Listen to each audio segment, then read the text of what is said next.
কোরআনুল কারীমের সর্বপ্রথম যে 5টি আয়াতে কারিমা নাজিল করে কোরআন নাজিল শুরু করলেন, সেই আয়াতে কারিমাটা হলো সূরাতুল আলাকের প্রথম 5টি আয়াত। আল্লাহ রাব্বুল আলামিন প্রথম কথা, প্রথম শব্দ দিয়ে শুরু করলেন, ইকরা বিসমি রাব্বিকাল্লাযী খলাক। জোরে বলুন সুবহানাল্লাহ। আল্লাহ বলেন, পড়ো তোমার প্রভুর নামে যিনি তোমাকে সৃষ্টি করেছেন। তার মানে আল্লাহ সর্বপ্রথম কোরআনের সর্বপ্রথম যে শব্দটা শুরু করলেন সেটা হলো ইকরা। ইকরা শব্দের অর্থ হলো পড়ো। ইকরা শব্দের অর্থ কি? ইকরা শব্দের অর্থ হলো পড়ো। তাহলে পড়ার গুরুত্ব, শিক্ষার গুরুত্ব সর্বপ্রথম পৃথিবীর কোন মানুষ দেয় নাই। সর্বপ্রথম মহান রব্বুল আলামিন আরশ আজিম থেকে, লৌহে মাহফুজ থেকে শিক্ষার যেই শব্দটা, এই শব্দটা মানবতার জন্য সর্বপ্রথম নাজিল করে দিয়েছে। তাহলে কোন শিক্ষা?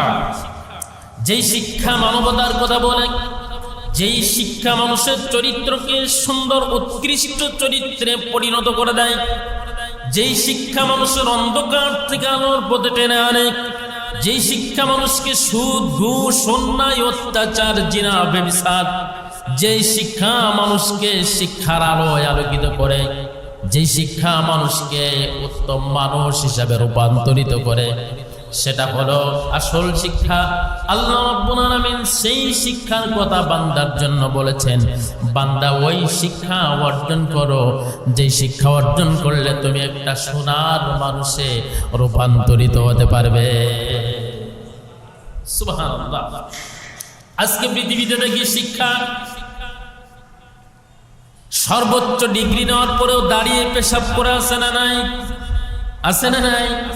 সর্বোচ্চ ডিগ্রি নিয়ে অফিসে বসে সিগারেট টানে, সর্বোচ্চ ডিগ্রিধারী, সর্বোচ্চ শিক্ষাঙ্গনে দাঁড়িয়ে সিগারেট খায়। সর্বোচ্চ শিক্ষার ডিগ্রি নিয়ে মানুষ পিতামাতাকে জখম করে, খুন করে, অন্যায় অত্যাচার করে, পিতামাতার কি খবর নেই না সর্বোচ্চ শিক্ষা নিয়া। এইরকম মানুষ আছে না নাই? কম না বেশি? অধিকাংশ মানুষগুলো দুনিয়ার যে পার্থিব শিক্ষা, স্কুল, কলেজ, ইউনিভার্সিটি, দুনিয়ার শিক্ষাগুলো নেওয়ার পরে তার পকেটের, তার হৃদয়ের ঝুলিতে বাংলাদেশের প্রত্যেকটা সর্বোচ্চ শিক্ষাঙ্গনের ডিগ্রি তার ঝুলিতে, কিন্তু পিতামাতার খবর নেয় না, সমাজের খবর নেয় না, আল্লাহর পায়ে সেজদা দেয় না। ইসলামের যে নিয়ম নীতি, মুসলমানের যে আদর্শ, সে আদর্শ তার ভিতরে নাই। এই জন্য আল্লাহ রাব্বুল আলামিন বলছেন, বান্দা ওই শিক্ষা অর্জন করো, যে শিক্ষা অর্জন করলে তুমি একজন আদর্শবান ব্যক্তি, আদর্শবান বান্দা হিসাবে পরিগণিত হয়ে যাবে। এই শিক্ষার মূল কারিগর, মূল কারিকুলাম, এই শিক্ষার মূল আদর্শ, এই শিক্ষার, এই শিক্ষকের মূল মডেল ছিল মানবতার মহান দূত, বিশ্ব সভার সভাপতি নবী করিম সাল্লাল্লাহু আলাইহি ওয়াসাল্লাম। জোরে বলুন সুবহানাল্লাহ। পৃথিবীর কোন ইউনিভার্সিটিতে পড়ে নাই, পৃথিবীর কোন টিচারের কাছে শিক্ষা নাই। আল্লাহ রাব্বুল আলামিন বলেন, আমার নবী পৃথিবীর ভিতরে শ্রেষ্ঠ, শ্রেষ্ঠ মহামানব, সব থেকে দামি মানুষ। পৃথিবীর কোন টিচারের কাছে যদি শিক্ষা গ্রহণ করে, তার উপরে আরেকজন থেকে যাবে। এই জন্য আমার নবী পৃথিবীর কোন ইউনিভার্সিটিতে পড়ে নাই, পৃথিবীর কোন শিক্ষকের কাছে তিনি শিক্ষা গ্রহণ করে নাই।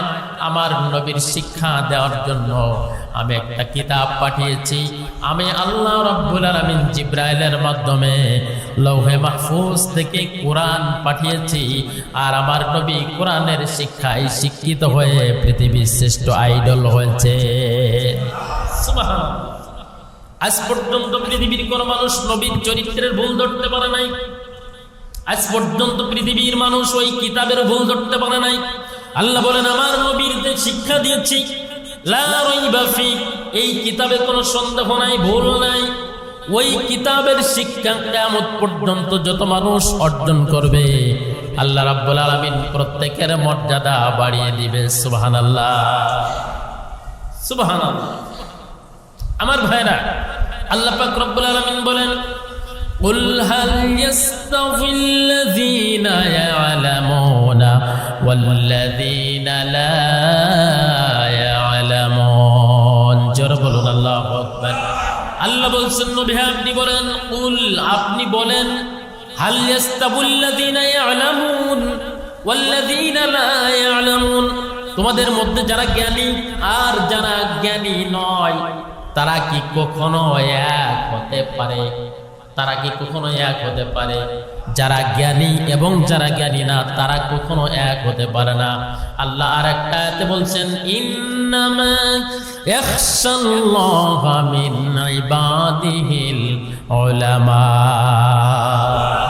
এই পৃথিবীর ভিতরে যত মানুষ আমাকে ভয় করে, যত মানুষ আমাকে আনুগত্য করে, আমার পায়ে সিজদা দেয়, আমাকে আল্লাহ বলে স্বীকার করে, আমাকে রব বলে স্বীকার করে, এই পৃথিবীতে যত মডেলের মানুষ আছে, যত বান্দা আছে, ইন্নামা ইয়াখশাল্লাহা মিন ইবাদিহিল উলামা, একমাত্র আলেমরা একমাত্র আমাকে বেশি ভয় করে। সুবহানাল্লাহ, জোরে বলুন সুবহানাল্লাহ। এই জন্য আল্লাহর নবী সাল্লাল্লাহু আলাইহি ওয়াসাল্লাম বলেছেন, এই পৃথিবীর ভিতরে উত্তম বান্দা আল্লাহর কাছে এবং নবীর কাছে উত্তম বান্দা কোন সে বান্দা? নবীজি ছোট্ট একটা হাদিসের মধ্যে উল্লেখ করে দিয়েছেন, খায়রুকুম মান তাআল্লামাল কুরআনা ওয়া আল্লামা। ওই লৌহে মাহফুজের কিতাব যিনি শেখে এবং যিনি শিখায়, তোমাদের ভিতরে সব থেকে উত্তম বান্দা হয় ব্যক্তি হয়ে যায়। সুবহানাল্লাহ। নবীজি বলেছেন, আমার প্রিয় উম্মতেরা, কুন আলিমান, ওই জ্ঞান শেখো, কুন আলিমান, তুমি আলেম হও। এই পৃথিবীর ভিতরে জ্ঞানী হতে হলে, আল্লাহ পছন্দের বান্দা হতে হলে, যে জ্ঞান দিয়ে আল্লাহকে চেনা যায়, যে জ্ঞান দিয়ে আল্লাহকে পাওয়া যায়, যে জ্ঞান দিয়ে সম্মান মর্যাদা দুনিয়া এবং আখিরাতে পাওয়া যায়, ওই জ্ঞান অর্জন করার জন্য নবীজি বলেছেন, কুন আলিমান, তুমি একজন আলেম হও। আর যদি আলেম যদি না হতে পারো, তাহলে আও মুতাআল্লিমান, তুমি কোন আলেম অথবা তলবে ইলমের ছাত্র হয়ে যাও। আলেম না হতে পারলে একজন তলবে ইলমের কাছে কিছু করে শেখো, একজন উস্তাদের কাছে, একজন ইমামের কাছে, একজন আলেমের কাছে কিছু করে শেখো, কিছু করে শেখো, যদি আলেম হতে না পারো। এরপর আল্লাহর নবী বলেছেন, যদি সেটাও তুমি না পারো, 3 নাম্বার অপশন হলো মুঈন হিসাবে তোমার সামনে 2 শ্রেণীর মানুষ আছে, একটা হলো আলেম, 2 নাম্বার হলো তলবে ইলম। 1 নাম্বার হলো আলেম, 2 নাম্বার হলো ছাত্র, মাদ্রাসার ছাত্র। যদি কোনো ছাত্র এবং উস্তাদ তোমার সামনে আসে, তুমি এদের সহযোগী হিসাবে সাহায্যকারী হয়ে যাও। কি হয়ে যাও? যদি 1 নাম্বার তুমি আলেম হও, 2 নাম্বারে ওদের ছাত্র হও, 3 নাম্বার অপশন হলো ছাত্র এবং উস্তাদ, আলেম এবং আলেমের ছাত্র যারা ছোট ছোট, এদের সাহায্যকারী হয়ে যাও। এদের সাহায্যকারী যদি তুমি না হতে পারো, 4 নাম্বার অপশন নবী করিম সাল্লাল্লাহু আলাইহি ওয়াসাল্লাম বলেছেন, আও মুহিব্বান, তোমার দিলের ভিতরে একজন আলেম এবং তলবে ইলমের মহব্বত তৈরি করে না। এদের অন্তত ভালোবাসো। কি করো? যারা বলেন কি করো? অন্তত এদেরকে ভালোবাসো, একজন আলেমকে ভালোবাসো, একজন তলবে ইলম, একজন মাদ্রাসার ছাত্র, একজন কোরআনের ছাত্রকে তুমি ভালোবাসো। 4 নাম্বার অপশন নবীজি বলেছেন, এই জন্য বলা হলো, এই পৃথিবীর শ্রেষ্ঠ মহামানব যিনি নবী করিম সাল্লাল্লাহু আলাইহি ওয়াসাল্লাম যখন কোরআনের কথা বলতেন, 1 শ্রেণীর মানুষ নবীজিকে ভালোবাসতো, আর 1 শ্রেণীর মানুষ নবীজিকে বিদ্বেষ করত, হিংসা করত, বিদ্রুপ করত, ঠিক কিনা? এর জন্য নবীজি সাবধান করেছেন, আমার উম্মতেরা খবরদার, খবরদার, আলেম বিদ্বেষী হবে না, এলেম বিদ্বেষী হবে না, কোরআনের বিপক্ষে যাবে না, কোরআনের পক্ষে থাকবে। এই পৃথিবীর ভিতরে কয়েকটা জিনিসের অপর নাম হলো ঈমান। কয়েকটা জিনিসের অপর নাম ঈমান। অপর নাম মানে কি? 1 নাম্বার ভালোবাসা, কিছু ভালোবাসার অপর নাম হলো ঈমান। কোন বান্দা যদি মসজিদকে ভালোবাসে, নবী করিম সাল্লাল্লাহু আলাইহি ওয়াসাল্লাম বলেছেন, কোন বান্দা যদি মসজিদকে ভালোবাসে, আল্লাহর ঘরকে যে বান্দা মহব্বত করবে, ভালোবাসবে, এই মহব্বত করার কারণে আল্লাহ রাব্বুল আলামিন তাকে আরশের নিচে ছায়া প্রদান করবে। নবীজি বলেছেন, মান বানা মাসজিদান, যে ব্যক্তি মসজিদ বানাবে, বানাল্লাহু লাহু বাইতান ফিল জান্নাত, তার জন্য জান্নাতের ভিতর আল্লাহ রাব্বুল আলামিন একটা সুন্দর জান্নাতি ঘর বানিয়ে দিবে। এই জন্য মসজিদের ভালোবাসার অপর নাম হলো ঈমান। যারা মসজিদকে ভালোবাসে তারা ঈমানদার, যারা মাদ্রাসাকে ভালোবাসে তারা ঈমানদার। আর মাদ্রাসা মসজিদের বিপক্ষেও কিছু মানুষ সমাজে আছে না নাই? আছে। আমলিকের ভিতরে খালি, বিএনপির ভিতরে কে আছে? জামাতের ভিতরে আছে। সর্বস্তরের মানুষের ভিতরে কিছু সংখ্যক মানুষ আছে, এক শ্রেণীর মানুষ মসজিদের জন্য জীবন দিয়ে দেয়, এক শ্রেণীর মানুষ মাদ্রাসার জন্য জীবন দিয়ে দেয়, টাকা দেয়, অর্থ দেয়, জীবন দেয়, সময় দেয়। আর এক শ্রেণীর মানুষ কিভাবে দোষ বের করা যায় এইটা নিয়ে চিন্তা করা যায় না? আছে। মসজিদের বিপক্ষে অবস্থান নাই, তার প্রত্যেকটা কথা, প্রত্যেকটা সিদ্ধান্ত, প্রত্যেকটা শব্দ মসজিদের বিপক্ষে যায়। তার প্রত্যেকটা শব্দ, প্রত্যেকটা চিন্তা চেতনা আলেমের পক্ষে যায়। তার প্রত্যেকটা ব্যবহার, প্রত্যেকটা আচরণ একজন তলবে আলেমের বিপক্ষে যায়, কোরআনের বিপক্ষে যায়। এমন মানুষ সমাজের ভিতরে আছে না নাই? এই জন্য নবীজি বলেছেন, কিছু কিছু ভালোবাসার অপর নাম হলো ঈমান। কোন বান্দা যদি বাবা মাকে ভালোবাসে, এই বাবা মার ভালোবাসার অপর নাম হলো ঈমান। কোন বান্দা যদি বাবা মার সাথে নাফরমানি করে, এর উপর নাম হলো বেঈমান। জোর বলুন কি? এর উপর নাম হলো বেঈমান। কারণ আল্লাহ রাব্বুল আলামিন বলছেন, ওয়াকাদা রাব্বুকা আল্লা তা'বুদু ইল্লা ইয়্যাহু ওয়া বিল ওয়ালিদাইনি ইহসানা।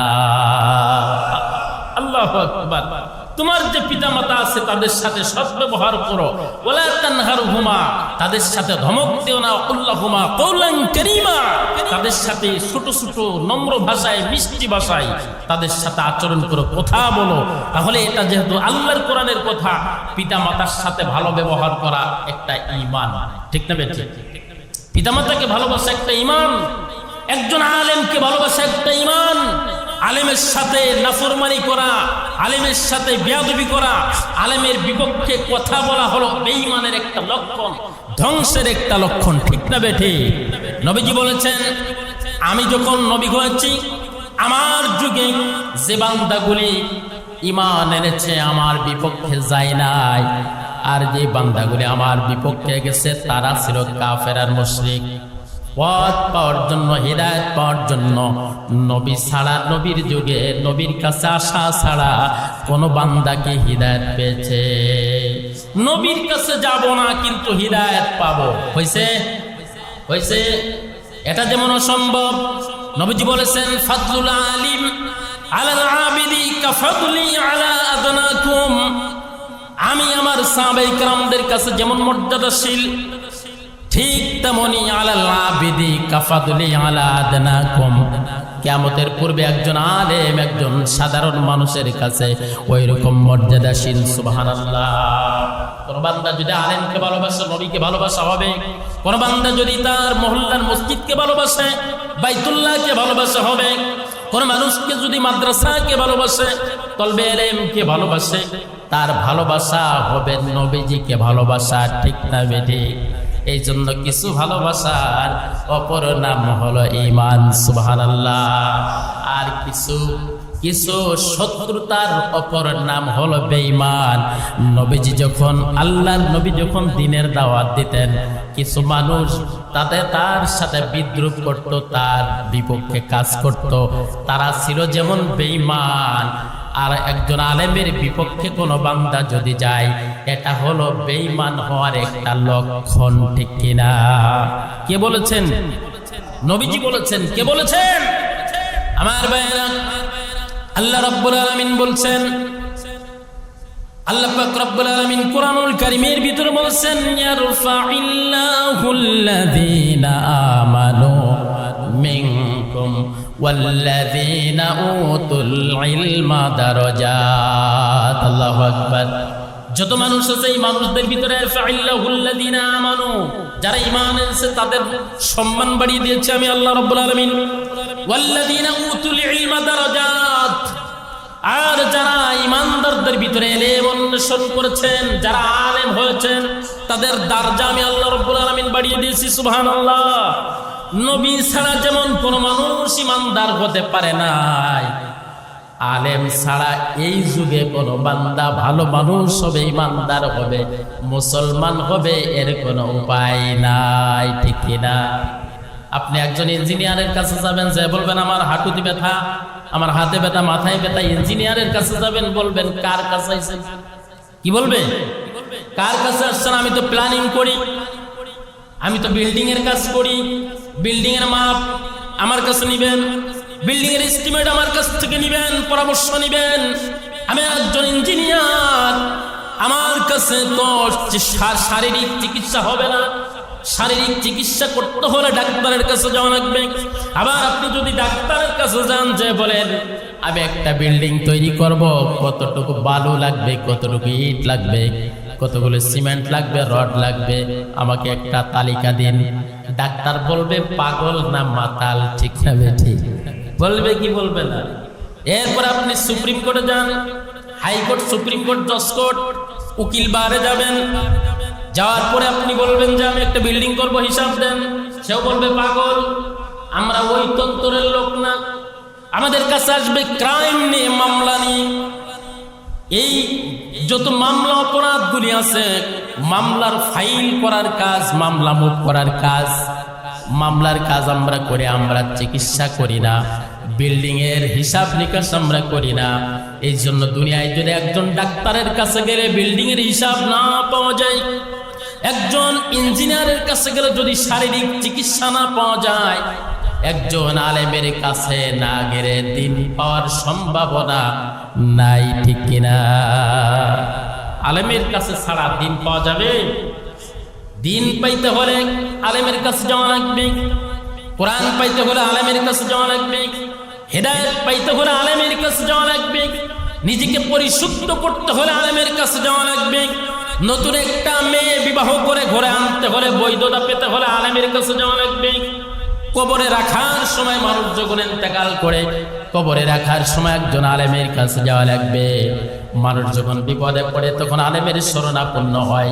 আল্লাহর কোরআনের জ্ঞান নিতে হলে আলেম ছাড়া অন্য কোথাও পাওয়ার সম্ভাবনা কি আছে? পাওয়া যাবে? এই জন্য আল্লাহর নবী বলছেন সাবধান, ওয়ালা তাহিনু ওয়ালা তাহজানু ওয়া আনতুমুল আ'লাউনা ইন কুনতুম মুমিনিন। সাবধান, যারা আমার পক্ষ থেকে ওলি হয়েছে, আলেম হয়েছে, জ্ঞানী হয়েছে, আমার প্রিয় বান্দা যারা হয়েছে, তাদের সাথে বেয়াদবি করো না, তুমি ধ্বংস হয়ে যাবে। বলছে নাকি? নবী করিম সাল্লাল্লাহু আলাইহি ওয়াসাল্লাম বলেছেন। পয়েন্ট নাম্বার 4, আও মুহিব্বান, 1 নাম্বার যদি তুমি আলেম না হতে পারো, 2 নাম্বার তুমি তলবে ইলম অথবা আলেমের ছাত্র হও, 3 নাম্বার তুমি যদি তা না হতে পারো, তাদের সহযোগী হয়ে যায়, তাদেরকে সহযোগিতা করো, 4 নাম্বার তুমি যদি সেটাও না হতে পারো, তাদেরকে দিল থেকে ভালোবাসো, ঠিক কিনা? পয়েন্ট গেছে কয়টা? 4 নাম্বার আল্লাহর নবী বলছেন ওয়ালা তাকুম খামসাতুন, খবরদার খবরদার 5 নাম্বার হয়ো না। নবীজি নিষেধ করেছেন, স্পষ্ট হাদিসের মধ্যে আসছে, খবরদার খবরদার 5 নাম্বারে তুমি যাইও না, 4 নাম্বারের ভিতরে থাকা লাগবে। 5 নাম্বার মানে কি? ওই ব্যক্তি আলেম নয়, ওই ব্যক্তি আলেমের কাছে কিছু শিখতেও যায় না, ওই ব্যক্তি আলেমের সহযোগিতাও করে না, ওই ব্যক্তি আলেমকে ভালোবাসে না, এই ব্যক্তি অটোমেটিকলি তার জায়গা হয়ে যাবে 5 নাম্বারে, ঠিক না বেঠিক? নবীজি নিষেধ করেছেন ওয়ালা তাকুম ফি খামসাতুন, খবরদার খবরদার তোমরা কিন্তু 5 নাম্বারে যাওয়ার চেষ্টা করো না। 5 নাম্বার যদি তুমি যাও, তুমি অটোমেটিকলি ধ্বংসের দ্বার প্রান্তে চলে যাবে, ঠিক কিনা? পৃথিবীর সব বিপদ, সব বেঈমানি যত মুসিবত তোমার উপরে চাপিয়ে দেওয়া হবে। এই জন্য সাবধান আমার ভাইয়েরা। এই জন্য আলেমদের মর্যাদা যিনি দিয়েছেন তিনি কে? বেতনের হিসাব করলে তো মর্যাদা হয় না। বেতন আর মর্যাদা কি এক? এই মসজিদে, এই মহল্লার ভিতরে, এই জামাতের ভিতরে, আজকে উপস্থিতির ভিতরে অনেকে আছেন আমার থেকে 10 গুণ টাকা বেতন পান। তাতে কি হয়েছে? নামাজকে আমি আপনার পিছনে পড়বো না, আপনি আমার পিছনে পড়বেন? হ্যাঁ, আমার থেকে 100 গুণ বেশি জমির মালিক, আমার থেকে 100 গুণ বেশি দাপটের মালিক, কণ্ঠে হুঙ্কার আছে, শক্তি আছে, সামর্থ্য আছে। আমার কি মর্যাদা আছে? আমি তো একজন রোহিঙ্গা, দূর থেকে এসেছি, কিন্তু নামাজের ইক্তেদা করার ক্ষেত্রে ইক্তেদাইতু বিহাযাল ইমাম, আমাকে ইমাম হিসাবে মানতে হবে। ঠিক না বেটি? এই পৃথিবীর সবথেকে নিয়ামত যাদের উপরে আল্লাহ রাব্বুল আলামিন ইলম দান করেছেন, সুবহানাল্লাহ। আমার ভাইরা, আল্লাহ রাব্বুল আলামিন বলছেন, আমি যাদের উপরে রহমত নাজিল করেছে, যাদেরকে আমি মনোনীত করেছি, পছন্দ করেছি, দুনিয়ার নেতা নেত্রীরা পছন্দ করলে মনোনয়ন দেয়। পছন্দ করলে কি দেয়? নেতার পছন্দ করে মনোনয়ন দেয়। যদি মনে করে এই ব্যক্তিটা যোগ্য, তার মনোনয়ন দাও। এই ব্যক্তিটা যোগ্য, তার জনপ্রিয়তা আছে, তার দিয়ে কাজ হবে, মনোনয়ন দাও। আল্লাহ রাব্বুল আলামিন বলছেন, আর সাজিম থেকে আমি আমার বান্দাদের মধ্য থেকে বাছাই করে করে যাদেরকে আমার পছন্দ, আমার মহাগ্রন্থ কোরআনুল কারীম যেটা অমূল্য সম্পদ, সবাইকে আমি দেই না, বাছাই করে করে করে করে কার সিনাই কোরআন দিলে সমাজ উপকৃত হবে, কার ভিতরে ইলম দিলে উপকৃত হবে, তার ভিতরে আমি আল্লাহ রাব্বুল আলামিন লৌহে মাহফুজের কিতাবটা তার সিনাই লটকায় দিই। সুবহানাল্লাহ। দেখবেন মাদ্রাসায় ভর্তি হয় 100 জন, আলেম হয় কয়জন? সবাইকে আলেম হয়? আমাদের মাদ্রাসা অন্তত 60 জন ছাত্র এই পর্যন্ত ভর্তি করেছে। 3 থেকে 4 জন ছাত্র আমরা হাফেজ বানাতে সক্ষম হয়েছি। কেউ 10 পাড়ায় ছিটকে যায়, কেউ 5 পাড়ায় ছিটকে যায়, কেউ 20 পাড়ায় ছিটকে যায়। সর্বোচ্চ শিখরে 2 থেকে 4 জন যায়, আর বাদ বাকি সব আউট হয়ে যায়। ঠিক না বেঠে? যত ছাত্র ভর্তি হয় সবাই যদি আলেম হতো, তাহলে সবাই আল্লাহর মনোনীত হয়ে যেত। এই জন্য সাবধান, এই পৃথিবীতে কোরআন টিকিয়ে রাখছে আলেমরা। এত মানুষের অন্তর সিনা থাকতে ছোট্ট ছোট্ট হৃদয়, কোন হৃদয়ের ভিতর আল্লাহ 30 পারা কোরআন শরীফ দিয়ে দেয় বলা যায় না। এই জন্য হৃদয়টা অনেক দামি, অনেক মানি। কিয়ামতের ময়দানে আল্লাহ রাব্বুল আলামিন বলবেন, ফেরেশতারা রে, যে সমস্ত হাফেজে কোরআন আছে, হাফেজে কোরআনদেরকে তুমি বেছে বেছে আলাদা করে দাও, আলাদা করে দাও। হাফেজে কোরআনদেরকে বলা হবে, ইকরা, তুমি পড়ো, ওয়ারতাকি কামা কুনতা তুরাত্তিল ফিদ দুনিয়া, যেভাবে তুমি দুনিয়ায় কোরআন তেলাওয়াত করতে, এইভাবে তেলাওয়াত করার এক এক তালা উপরে উঠে যাও। সুবহানাল্লাহ। যার সিনায় কোরআন আছে সে সবার উপরে জান্নাতের ভিতরে থাকবে। আর আল্লাহ রাব্বুল আলামিন বলছেন, 2টা ব্যক্তি বেছে নিয়ে আসো। একটা হলো হাফেজের বাবা, আর একটা হলো হাফেজের মা। হাফেজের বাবার মাথায় এমন একটা নূরের তাজ তুমি পরায় দিবে, যেই তাজ দুনিয়ার চন্দ্র সূর্যের আলোগুলি যেই তাজের কাছে ফেলে হয়ে যাবে। সুবহানাল্লাহ। ফোকাস দিবে। সমাজের মানুষ বলবে, মালিক, এটা তো সাধারণ মানুষের মাথায় এত নূরের টুপি কেন? ফেরেশতারা বলবে, তুমি কি জানো না, একটা ছেলে হাফেজ কোরআন বানানোর জন্য দিন রাত মেহনত করেছে, কত কষ্ট করেছে, সমাজের মানুষের কথা সহ্য করেছে। এত সুন্দর ছেলেটা তুমি মাদ্রাসায় দিয়েছো, স্কুলে না দিয়ে? বলে কি বলে না? মাদ্রাসা দিলে কি হবে? এত কষ্ট সহ্য করে আলেম বানিয়েছে, দুনিয়ার টাকার লোভে নয়, পয়সার লোভে না। এই জন্য আজকে কিয়ামতের ময়দানে একজন হাফেজের বাবা আর মায়ের মাথায় নূরের তাজ আমি আল্লাহ রাব্বুল আলামিন পরাই দিব। শুধু তাই না, হাফেজে কোরআন যখন জান্নাতের ভিতরে প্রবেশ করবে, তার পিতা মাতার হাত ধরে জান্নাতের ভিতরে নিয়ে যাবে। সুবহানাল্লাহ। এই জন্য আজকে আমাদের এই মসজিদে, আমাদের মাদ্রাসার অভিভাবক মিটিং ডেকেছে আজকে। বেশ কয়েকজন এসেছে দূর থেকে, নিকট থেকে হয়তো বা একটু পরে আসবে। আপনাদের কি বলতে চাই, আপনারা ঠকে যান নাই। এই পৃথিবীতে সবাই ভাত খায়, সবাই মাছ খায়, সবাই মাংস খায়, সবাই পোশাক পরে, সবার মর্যাদা কিন্তু এক নয়। আমি যদি ভর্তা দিয়ে ভাত খেয়ে স্ট্যান্ডের উপরে যাই, আরেকজন যদি পোলাও মাংস খেয়ে স্ট্যান্ডের উপরে যায়, দেখা গেল আমাকে বসতে দেওয়ার জন্য মানুষ পাগল। একজন আলেম যদি যায়, একজন আলেমকে সম্মান করার জন্য মানুষ পাগল। কিন্তু একজন কি দিয়ে ভাত খেয়েছে, তার পকেটে কত টাকা আছে, এটা সমাজের মানুষ দেখে না। ঠিক না ঠিক? এই জন্য আসলে আমরা সবাই মিলে আলেমকে মর্যাদা দিই, আল্লাহর কোরআনের প্রতিষ্ঠানকে মর্যাদা দিই, মসজিদকে মর্যাদা দিই। আমাদের জীবনের সবটুকু বুদ্ধি, মেহনত, যত যা কিছু আছে সব ইসলামের জন্য আমরা ঢেলে দিই, দেওয়ার চেষ্টা করি। সকলে বলুন আমিন।